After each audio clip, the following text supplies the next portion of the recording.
Assalamualaikum warahmatullahi wabarakatuh. Saya Pak Sidiki. Saya Diki. Saya dari kelas 11A ingin mendemonstrasikan cerpen berjudul Robohnya oleh A.A. Nafis. Alangkah kecemangnya hati Saleh karena di neraka itu banyak temannya di dunia terpanggang, tamas, merintih, kesakitan. Dan dia tambah tak mengerti lagi dengan keadaan dirinya, karena semua orang yang dilihatnya di neraka tak kurang ibadahnya dari dia sendiri. Bahkan ada salah seorang yang sampai 14 kali ke Mekah dan bergelar Syekh pula. Lalu Haji Saleh mendekati mereka, lalu bertanya kepada mereka, di neraka semuanya. Tetapi sebagaimana Haji Saleh, orang-orang itu pun tak mengerti juga. Bagaimana Tuhan kita ini? Kata Haji Saleh kemudian. Bukankah kita disuruhnya taat beribadah teguh beriman? Dan itu semua sudah kita kerjakan selama hidup kita. Tapi kini kita dimasukkan ke neraka. Ya, kami juga berpendapat demikian. Tengoklah itu, orang-orang senegeri kita semua dan tak kurang ketaatan beribadah. Ini sungguh tidak adil. Memang tidak adil, kata orang-orang itu menolak ucapan Haji Saleh. Kalau begitu, kita harus minta kesaksian kesalahan kita. Kita harus mengingatkan Tuhan kalau ia silap memasukkan kita ke neraka ini. Benar, suarakan yang lain membenarkan diri kami. Kalau Tuhan tak mau mengakui kesindapannya, bagaimana? Suatu suara melingking di dalam kelompok orang banyak. Kita protes, kita resolusikan, kata Haji Saleh. Apa kita revolusikan juga? Tanya suara yang lain, yang rupanya di dunia menjadi pemimpin gerakan revolusioner. Itu tergantung pada keadaan, kata Haji Saleh. Yang penting, sekarang mari kita berdemonstrasi kepada Tuhan.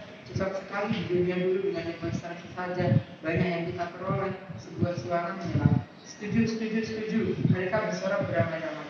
Lalu mereka berangkatlah bersama-sama menghadap Tuhan. Dan Tuhan bertanya, kalian mau apa? Haji Saleh menjadi pemimpin dan juru bicara tampil ke depan.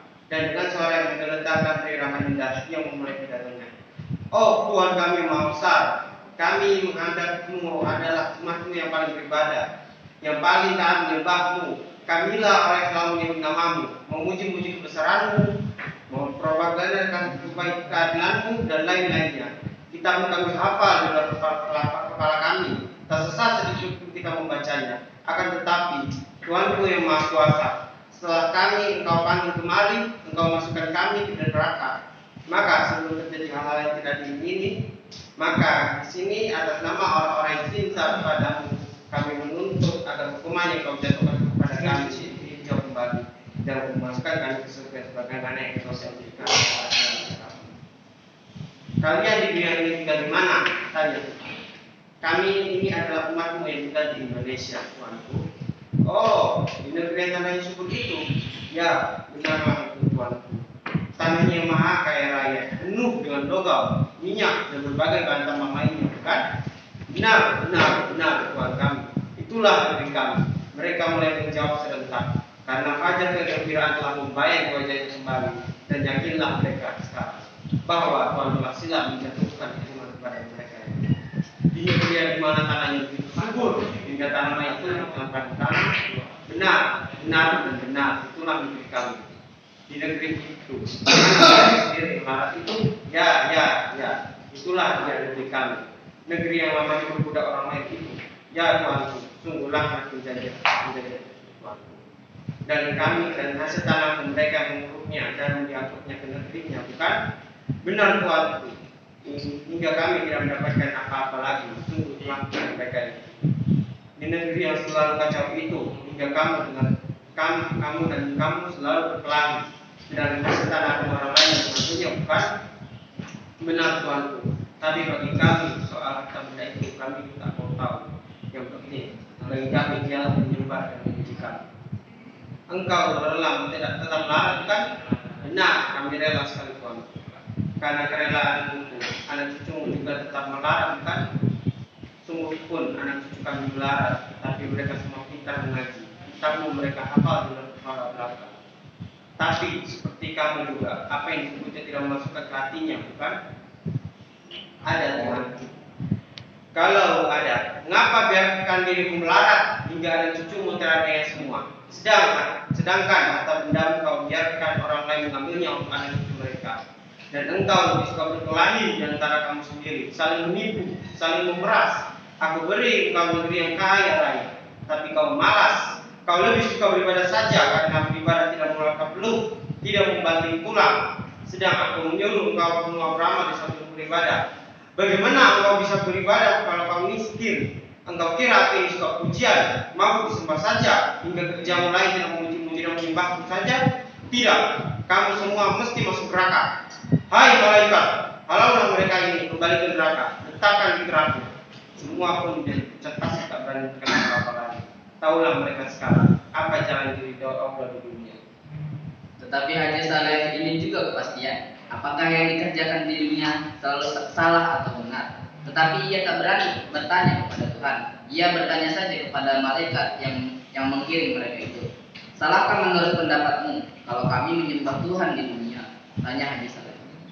Tidak, kesalahan engkau karena engkau terlalu mementingkan dirimu sendiri. Kau takut masuk neraka, karena itu kau tahan bersembahyang. Tetapi engkau melupakan kehidupan kaummu sendiri, melupakan kehidupan anak istrimu, hingga mereka itu kucar-kacir selamanya. Itulah kesalahanmu yang terbesar, terlalu egois. Padahal kau di dunia berkaum, bersaudara semuanya, tetapi tak mempedulikan mereka sedikit pun. Demikian cerita Ajo Sidi yang kudengar dari kakek, cerita yang mengurungkan kakek. Dan besoknya ketika aku mau turun rumah pagi-pagi, istriku berkata, apa aku tak pergi menjenguk? Siapa yang meninggal? Tanyaku kaget. Kakek? Ya, tadi subuh kakek kedapatan mati di suraunya dalam keadaan yang ngeri sekali. Ia menggorok lehernya dengan pisau cukur. Astaga, Ajo Sidi punya gara-gara. Kataku seraya melangkah secepatnya meninggalkan istriku yang tercengang-cengang. Aku mencari Ajo Sidi ke rumahnya, tetapi aku berjumpa dengan istrinya saja. Lalu aku tanya dia sudah pergi, jawab istri Ajo Sidi. Tidak ia tahu kakek meninggal? Sudah, dan ia meninggalkan pesan agar diberikan kafan buat kakek 7 lapis. Dan sekarang, tanyaku kehilangan akal sungguh mendengar segala peristiwa oleh perbuatan Ajo Sidi yang tidak sedikit pun bertanggung jawab. Dan sekarang kemana dia? Kerja? Tanyaku mengulang hampa. Ya, dia pergi kerja.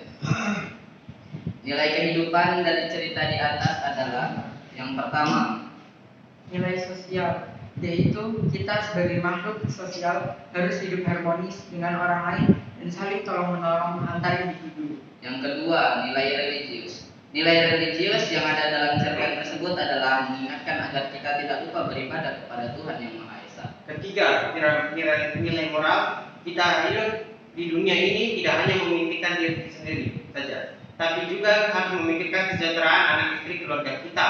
Intinya, kita tidak boleh egois dan mementingkan diri sendiri karena kita hidup di dunia tidak sendirian.